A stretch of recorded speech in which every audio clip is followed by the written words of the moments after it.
Praise the cash flow income to all of you. मैं रविंद्र वानखड़े और आज हम जिस टॉपिक पर बात करने जा रहे हैं वह टॉपिक है हाउ टू इन्वेस्ट। अपने पैसों को इन्वेस्ट करने का विचार जब भी हमारे माइंड में आता है तो नॉर्मली हम ट्रेडिशनल इन्वेस्टमेंट पैटर्न को ही प्रेफरेंस देते हैं।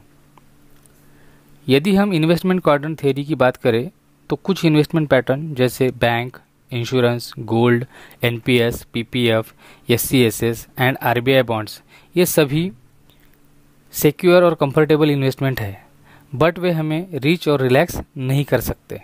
ठीक ऐसे ही कुछ इन्वेस्टमेंट पैटर्न्स हमें रिच ज़रूर बना सकते हैं, बट वह सिक्योर और कंफर्टेबल नहीं है, जैसे stock market, mutual funds, IPO, venture capital, high yield bonds and currency tradings इत्यादि। आज इस करंट सिचुएशन में यदि हम ऐसा इन्वेस्टमेंट करना चाहते हैं जो सिक्योर हो, जो कंफर्टेबल हो, हमें रिच बनाने वाला हो और हमारी जनरेशन को फाइनेंशियली रिलैक्स करने वाला हो, तो हमें सिर्फ और सिर्फ लैंड इन्वेस्टमेंट को ही प्रेफरेंस देना चाहिए।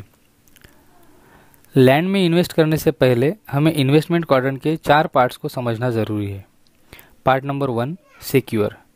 सिक्योर के अंतर्गत हमें देखना चाहिए location, skyline of location, ownership documents, government sanction NATP, government sanction FSI, uniqueness of project, velocity of cash flow, market cycle, government will and goodwill of company.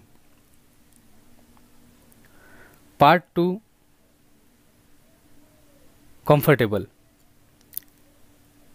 Land purchasing में हमें हमेशा याद रखना चाहिए कि उसी लैंड में इन्वेस्ट करें जो बैंक फाइनेंस अप्रूव्ड है। बेसिकली बैंक फाइनेंस अवेलेबल होने के 2 फायदे होते हैं।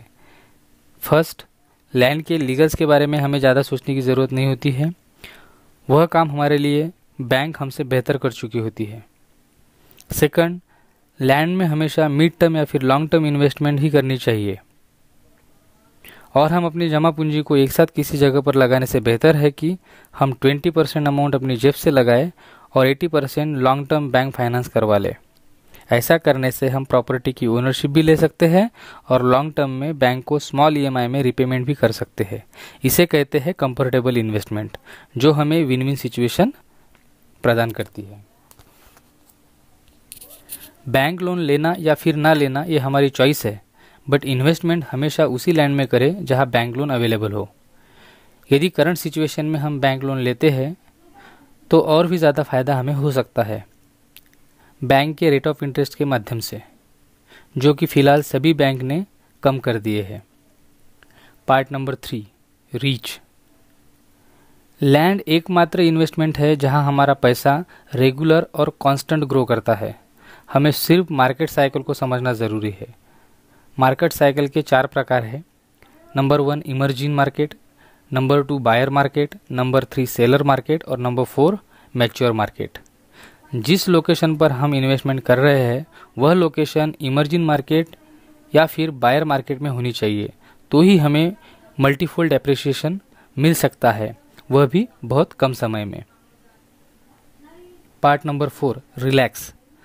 परचेस की गई लैंड को बेचकर हम रिच तो बन ही सकते हैं, और यदि उसी लैंड को हम रेंटेड प्रॉपर्टी में कन्वर्ट करते हैं तो हम अपनी जनरेशन को फाइनेंशियली रिलैक्स भी कर सकते हैं।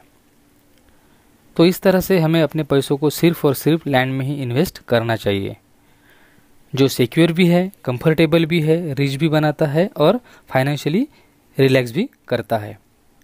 सो आज के लिए बस इतना ही। नेक्स्ट सेशन में हम बात करेंगे हमें किस लोकेशन पर इन्वेस्ट करना चाहिए, वेयर टू इन्वेस्ट। तब तक के लिए thank you very much and have a nice day.